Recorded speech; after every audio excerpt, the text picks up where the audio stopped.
மனம் முக்கியமா பணம் முக்கியமான்னு கேட்டால் மனம் தான் முக்கியம், தெளிவாக தெரியுது.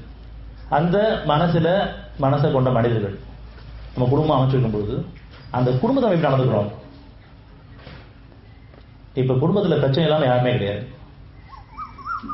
அந்த குடும்பத்தார பொறுத்து வச்சு மடிக்க முடியல. நம்மளால உங்க குணங்களை செலவு பண்ண தெரியணும்.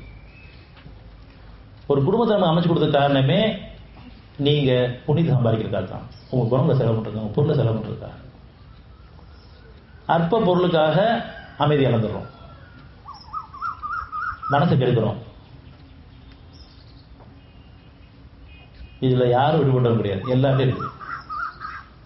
அழியக்கூடிய பொருள்ல நம்ம மற்றவங்க மனசை கெடுக்கிறோம். ஆனா மனசை கலங்கப்படுத்துறோம், மனசை அமைதி கெடுக்கிறோம்னு சொன்னா அது நம்ம பாவம் அமைதி. யாருடைய மனசையும் கெடுத்துடக்கூடாதுங்கிற பிரார்த்தனை வைக்க வேண்டும். மனசு சமாதானம் முக்கியம். நான் பல பேர் சமாதானத்தை கெடுக்கும்போது என்னுடைய சமாதானம் கெட்டு போயிருக்கு.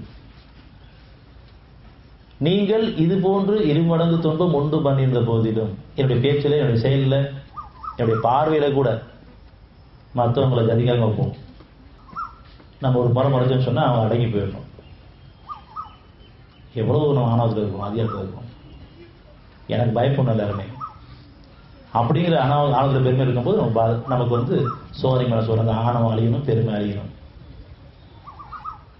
இது யாரும் வீட்டில் இல்லாம இருக்கு. குடும்பத்துல நம்ம அடிமையா வச்சிருக்கிறோம். நம்ம குடும்பங்களை அவங்களும் என்னுடைய அடியார்களா இருக்காங்க. ஏன் இன்னைக்கு நமக்கு அடிமைத்தனமான வாழ்க்கை வந்துச்சுன்னு சொன்னா, எனக்கு கொடுக்கப்பட்ட ஒரு சின்ன பகுதியில நான் எந்த அளவுக்கு வரம் பெற முடியுமோ நம்ம ஒவ்வொருத்தரும், அது ஆணாகலாம் பெண்ணாக இருக்கலாம். சில வீடுகளில் பெண்கள் ஆண்களை அடக்கி வச்சுருக்காங்க. அவங்களுக்கு கேட்காம செஞ்சிடக்கூடாது, எல்லாமே அவங்க கொடுத்து தான் செய்யணும், சொல்லிட்டு தான் செய்யணும். ஆனால் பெரும்பகுதி கணவர்கள் தான், ஆண்கள் தான் பெண்கள் அடக்கி வச்சுருக்காங்க. நம்ம பொதுவாக பார்க்குறோம், எல்லாமே ஆண்கள் மட்டுமே படிச்சு முடிய பெண்கள் இருக்காங்க, பெண்கள் மட்டும் படிச்சு முடிய பெரும்பான்மை மக்கள் ஆண்கள் தான். இப்படி நம்ம குடும்பங்கள்ல நம்ம அடிமைத்தனமா வச்சிருக்கும் பொழுது, அடக்கி வச்சிருக்கும் பொழுது, அதிகாரம் பண்ணிருக்கும் போது, ஆனந்தம் இருக்கும் பொழுது, அது உபகாரமா செய்யாம, அவங்களுடைய குற்றங்களை பொறுத்து சரிச்சு பண்ணிக்காம, நம்ம மேல பயத்தை ஏற்படுத்தி வாழும் பொழுது நம்மளை அடிமை வாக்கி விட சூழ்நிலை ஏற்படுது.